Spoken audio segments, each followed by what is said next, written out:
बिस्मिल्लाहिर्रहमानिर्रहीम। अस्सलाम वालेकुम। केमिस्ट्री क्लास 10 में चैप्टर नंबर 4 है बायोकेमिस्ट्री। बायोकेमिस्ट्री में आज हम सीखेंगे प्रोटीन्स। प्रोटीन्स क्या चीज़ हैं? प्रोटीन्स भी ऑर्गेनिक कंपाउंड है। प्रोटीन ऐसे ऑर्गेनिक कंपाउंड है जिसमें कार्बन, ऑक्सीजन के साथ हाइड्रोजन भी होते हैं और बहुत कम, वेरी रेयरली, सल्फ़र और फॉस्फोरस भी होते हैं। ठीक है, तो they are the nitrogenous macromolecule. Protein कैसे मॉलिक्यूल्स हैं? मैक्रो मतलब होते हैं बड़े, और नाइट्रोजनस मतलब ये ऐसे मैक्रो मॉलिक्यूल हैं, ऐसे बड़े मॉलिक्यूल हैं जिनके अंदर नाइट्रोजन पाई जाएगी। ठीक है, ये ऐसे ऑर्गेनिक कंपाउंड हैं जिनमें nitrogen, oxygen, hydrogen and carbon और सल्फर और फॉस्फोरस भी हो सकता है। सल्फर और फॉस्फोरस जो होता है वो वेरी रेयरली पाया जाता है, इसके अंदर बहुत कम पाया जाता है। अच्छा, एक जो इम्पॉर्टेंट बात है, प्रोटीन जो होते हैं वो पॉलीमर्स हैं। पॉलीमर्स क्या चीज़ होते हैं? जो बड़े मॉलिक्यूल होते हैं उनको कहते हैं पॉलीमर्स।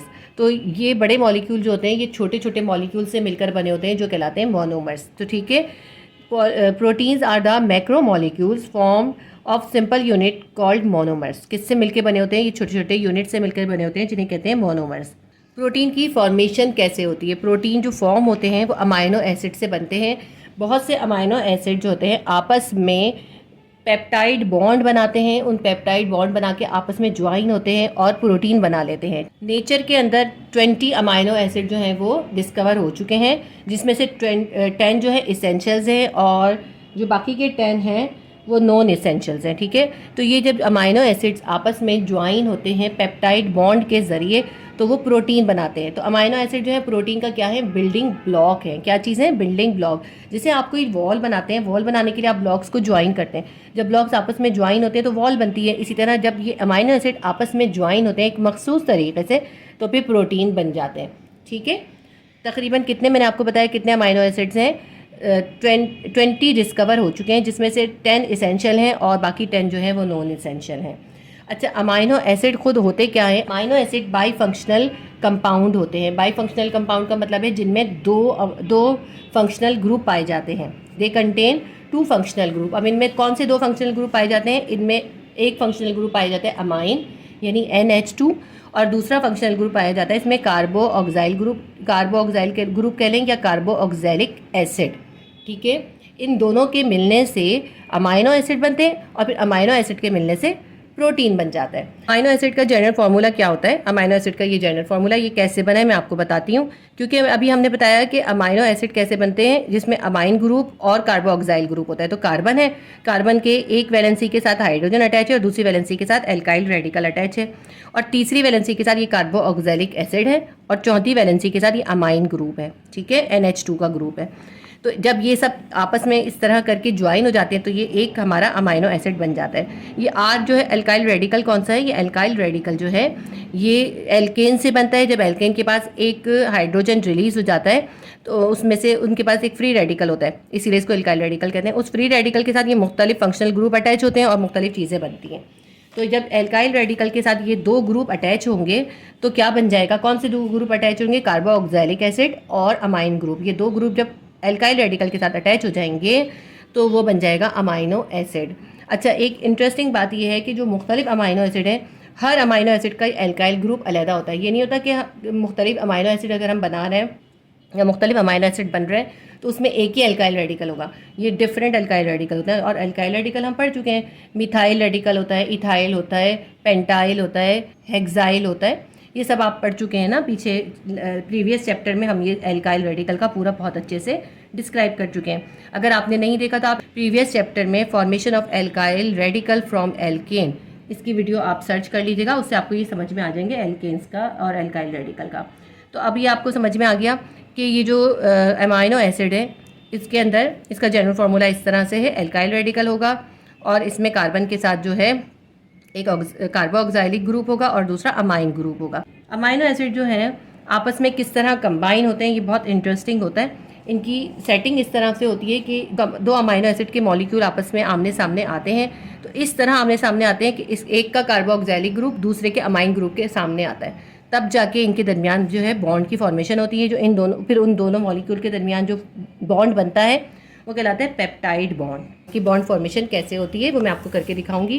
कार्बन की एक वैलेंसी के साथ तो एक एल्काइल रेडिकल अटैच हो गया, दूसरी वैलेंसी के साथ यहाँ पे अमाइन फंक्शनल ग्रुप अटैच हो गया, और तीसरी वैलेंसी के साथ हाइड्रोजन, और चौथी वैलेंसी के साथ जो है कार्बोऑक्साइलिक एसिड ग्रुप अटैच हो जाएगा। कार्बोऑक्साइलिक एसिड आपको पता है ना, कार्बोऑक्साइलिक होता है COOH, लेकिन जब हम इसका फंक्शनल ग्रुप लिखते हैं, इसका फंक्शनल ग्रुप इस तरह लिखा जाता है हमेशा, ये होता है इसका फंक्शनल ग्रुप। तो यहाँ पर भी हम इसको इसी फंक्शनल ग्रुप की शक्ल में लिखेंगे। हम कैसे लिखेंगे, C डबल बॉन्ड O और यहाँ पे OH, ठीक है।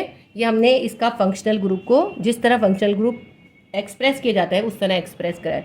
ये एक अमाइनो एसिड का एक मॉलिक्यूल बन गया। जब एक मॉलिक्यूल दूसरे मॉलिक्यूल के सामने किस तरह आएगा, ये जो इसको आप ये देखिए, ये जो है ना, ये पूरा ये कार्बोऑक्साइलिक एसिड है। तो दूसरा मॉलिक्यूल इसके सामने ऐसे आना चाहिए कि ये अमाइन ग्रुप उसके सामने हो। तो दूसरा मॉलिक्यूल अगर हम इसके सामने करते हैं तो किस तरह करेंगे, हम इस तरह करेंगे कि ये अमाइन ग्रुप इसके सामने आना चाहिए। जब ये अमाइन ग्रुप इसके सामने आएगा, जब ही इनकी जो होगी प्रोटीन का फॉर्मेशन होगी। अब ये अमाइन ग्रुप है, ये कार्बन के साथ अटैच है एक तरफ, और एक तरफ इसके जो है रेडिकल है, और एक तरफ इसके H आइन है, ठीक है। और इस साइड पे इसके जो है यही कार्बोऑक्साइलिक ग्रुप आ जाएगा, इसी तरह से बिल्कुल सेम, ठीक है। ये देखिए, ये इस तरह से एक मॉलिक्यूल और दो मॉलिक्यूल साथ साथ बन गए।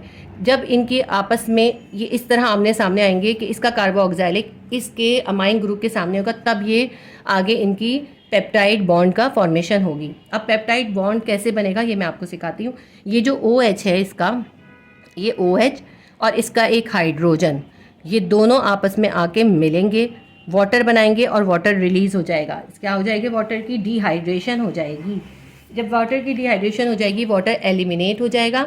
जब वाटर एलिमिनेट हो गया तो अब ये क्या बन गया, अब यहाँ गिफ्ट्स के बाद यहाँ पे जगह नहीं है, ये वरना यहाँ लिखना चाहिए, मैं नीचे लिखती हूँ कि इसके बाद क्या हुआ, ठीक है। इसके बाद क्या होगा, ये वाला उतारती हूँ। NH2 के साथ ये कार्बन है, यहाँ पे रेडिकल है, और यहाँ पे H है, और यहाँ पे C है, C के साथ डबल बॉन्ड है, ठीक है।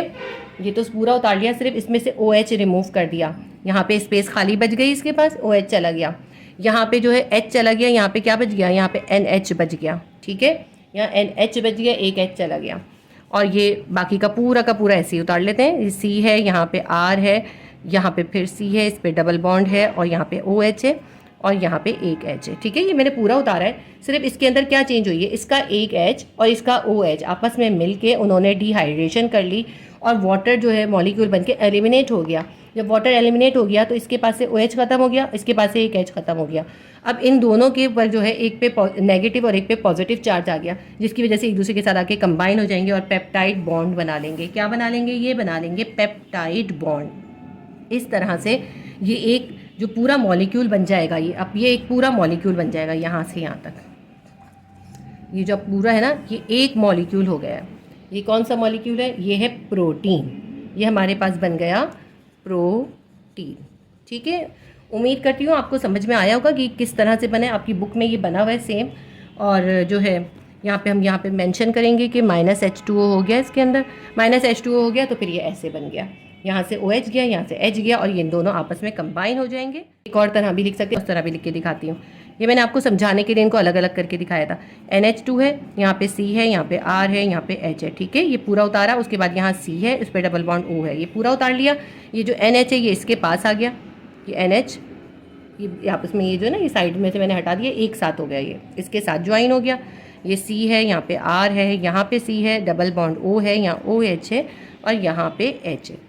इस तरह ये जो पूरा बना है हमारे पास, ये हमारा पूरा प्रोटीन का एक मॉलिक्यूल है, ठीक है। इसको कहते हैं पेप्टाइड लिंकेज या पेप्टाइड बॉन्ड, ठीक। आपने ये वाली लाइन लिख के और फिर एरो के बाद ये वाला लिखना है। ये तो मैंने आपको समझाने के लिए दिखाया था कि कैसे ये खाली हो गई स्पेस। जब ये स्पेस खाली हो गई, आपस में आके ज्वाइन हो गई है, क्योंकि यहाँ पे नेगेटिव, यहाँ पॉजिटिव था, इस वजह से। एक प्रोटीन बनाने के लिए इसमें मिले दो मॉलिक्यूल। जब दो मॉलिक्यूल मिलते हैं तो उसको कहते हैं हम डाईपेप्टाइड। अगर तीन मॉलिक्यूल मिलेंगे इसी तरह से कि यहाँ पे एक और इसी तरह मॉलिक्यूल सामने आ जाएगा। अगर तीन मॉलिक्यूल मिलेंगे अमाइनो एसिड के और एक प्रोटीन बनेगा तो उसको हम कहेंगे ट्राईपेप्टाइड। इसी तरह चार मिलेंगे तो हम उसे कहेंगे टेट्रापेप्टाइड, और इसी तरह सो ऑन चलता जाएगा, ठीक। उम्मीद करती हूँ आपको ये समझ में आया होगा। अगर आपके लिए हेल्पफुल रहा है तो प्लीज़ वीडियो को लाइक कीजिए, शेयर कीजिए और सब्सक्राइब कर लीजिए अगर नए हैं तो। अल्लाह हाफिज़।